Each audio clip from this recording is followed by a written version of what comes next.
building capital? Why don't you start dabbling into what you're interested in and start momentum? I always believe that when you push momentum, you'll never stop and you'll never go back. All my money is there. But see, if you have your own money and you're comfortable with it, you let your child manage it. There is such a thing as freedom as far as he can, muster to take that company to the next level. But if all of your eggs are in one basket, you're not going to let go.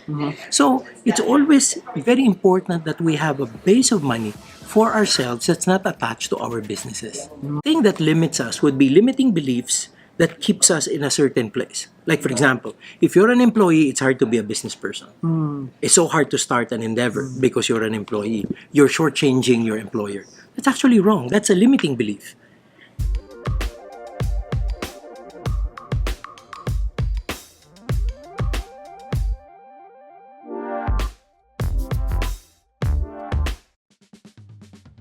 How can people make their finances actually fire in every cylinder out there? Okay, I use that as a... People know I love cars. I mean, let's start with that. People know I love cars.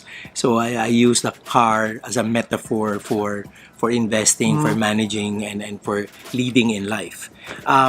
The usual thing that comes to mind when we're getting into a better, faster track means making that shift. That's why people are saying from entrepreneurship, from employment to entrepreneurship, we make that big shift. So it's almost like you're shifting as you rise or you accelerate. That is a transmission metaphor. My metaphor for firing on all cylinders is the engine. A Ferrari can have 12 cylinders. But if you fire from 4 cylinders, that means it's gonna move like a Vios. Right? So, guys, we're all blessed by our Creator with a lot of gifts. And we can fire from more cylinders. The thing that limits us would be limiting beliefs that keeps us in a certain place. Like, for example, if you're an employee, it's hard to be a business person. It's so hard to start an endeavor because you're an employee. You're shortchanging your employer. That's actually wrong. That's a limiting belief. If you're employed, you can give your company its worth by performing more and delivering more than what is expected. That means you're performing, you're worth more than your salary. Second, if you disclose, I don't think there's anything wrong with that. You asked permission. And if you're allowed to do your business, you're emancipated. You can do it. You can have a wife, you can have a partner to do the day-to-day, and you can have the weekends to work on it and build that base. So you can actually be an entrepreneur and an employee at the same time and do well at it. Now, the thing that I've done, and I guess this is the reason why I'm coming from experience, is not that I only did those two. I've been an investor all the way. I have invested not just in stocks, not just in financial securities, but I've also invested in the businesses of other friends.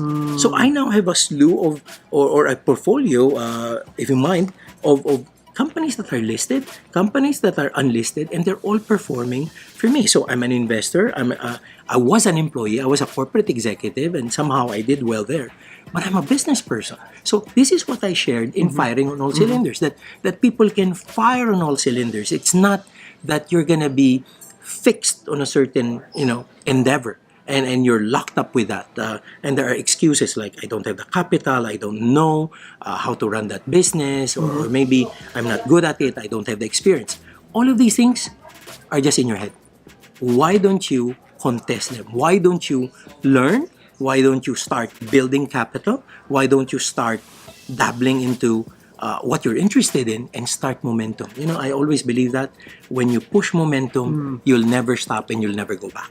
Here's what's interesting. Of course, majority of the people watching this are probably employed. How will they know that, hey, I'm not just for employment, I have something entrepreneurial inside of me that I can actually be an entrepreneur? And how will they know also na, di yata ako pang entrepreneurship, I just have to be a good employee, then save and live frugally and then invest that? Is there parang in your experience, a point on where they can determine from themselves to know that I'm not really cut out to be an entrepreneur? Okay.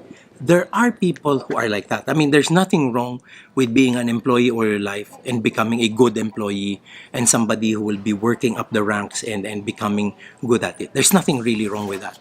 However, there are people who will have the extra time, other people who feel that they have extra gifts that they can give to the world, like in terms of service, in terms of product.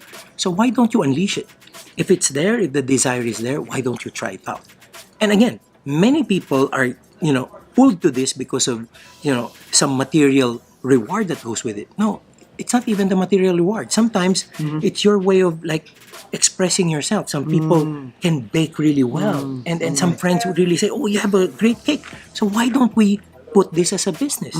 Why don't we start selling? You have the internet now. You have communities where you can have as markets. So you can actually do try them out. So once you get yourself into another endeavor, you now become of greater value.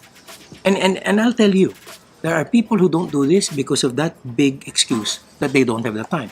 How much of time wasters do we all have? How much time do you waste on social media without Netflix any... alone. Netflix alone. Exactly. Exactly. To follow on that naman, if you're an entrepreneur, the biggest, I guess, thing that entrepreneurs think of, no, if I have this extra cash, I'll just double down on my business eh. Parang putting this into marketing will give me a larger yield than putting it an investment that will give me 20% rate of return. Parang they get a larger buck for every buck that they place, they get a larger return. When can they say that maybe it's time to shift some of it into an investment that's far from my business? Okay, let me tell you. There's not even a time for that. You should do that from the very start. The last thing you want is to put all your eggs in one basket. While that is very, very lucrative, you are going to be at risk. Because not all businesses flourish forever. Like, yes, it's earning a lot now. What if there's a big market change? What if a certain calamity hits your business? Where are you going to get the extra money?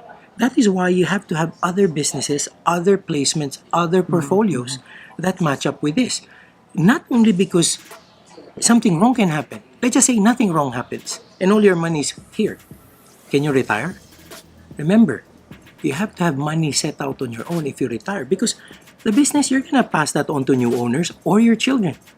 Do you want to be, at the mercy of your children for the money you want to spend for traveling, to enjoy your life? Because a lot of people do that.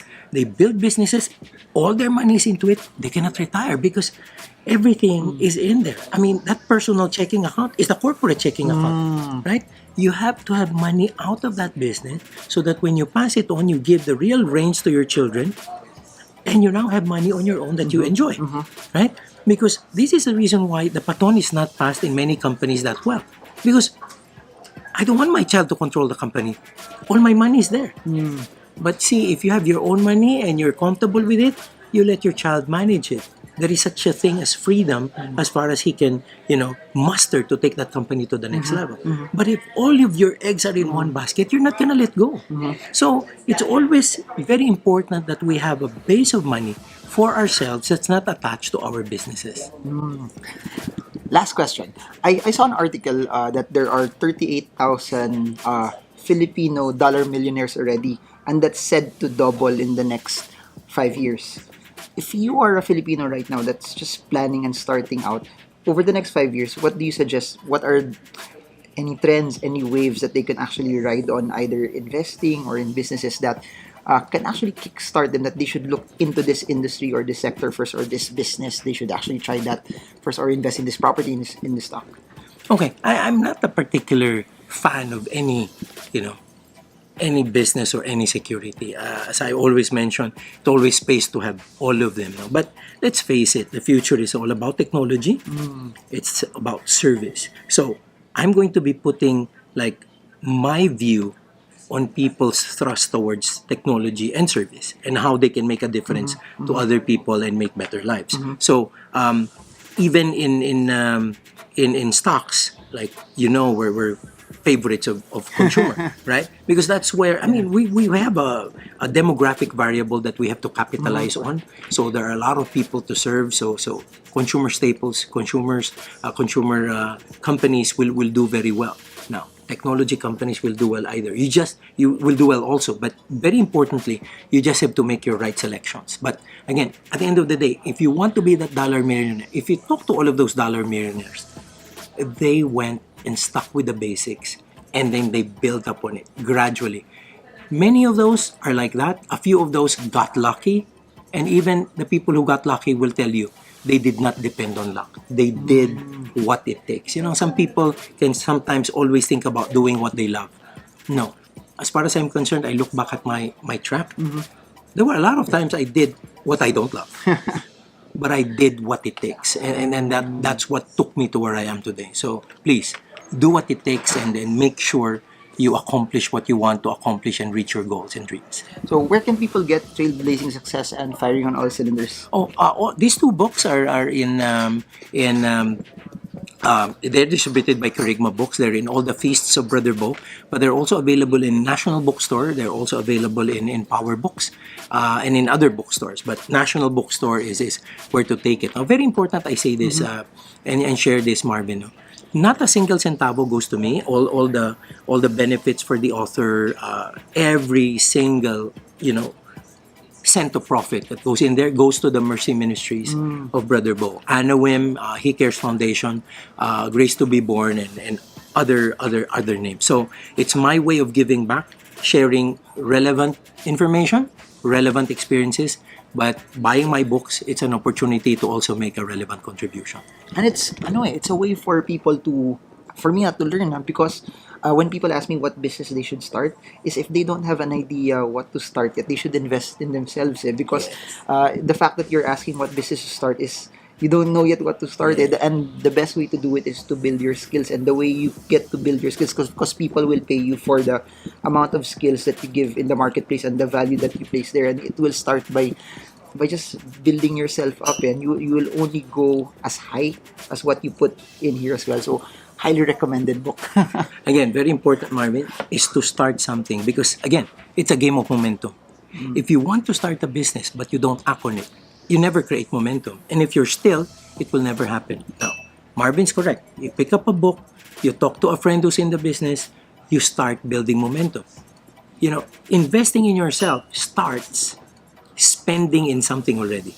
So you have this idea. If you don't continue and if you don't proceed, you have lost something. So building up that momentum, creating that skill, building up on your capabilities starts a ball rolling. So you better do it now. And you know why? When that ball continuously rolls, it will never roll back.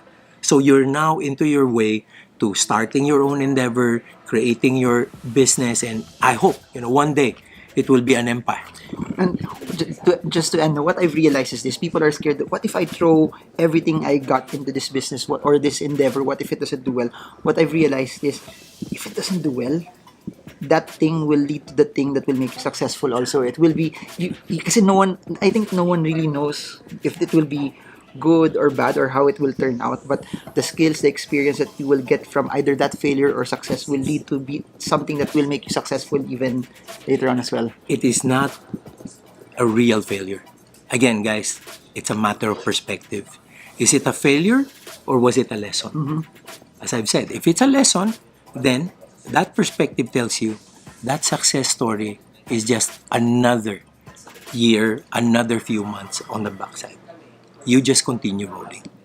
Wow, so amazing words of wisdom again. So again, if you want to get a copy of the book, National Bookstore. If you want to know more about Rampver and invest in mutual funds, link is down. The link is down below. And I hope this video helps you trade well, trade strong, trade smart. See you all again soon, guys. Bye bye. Thank you. Thank you so much.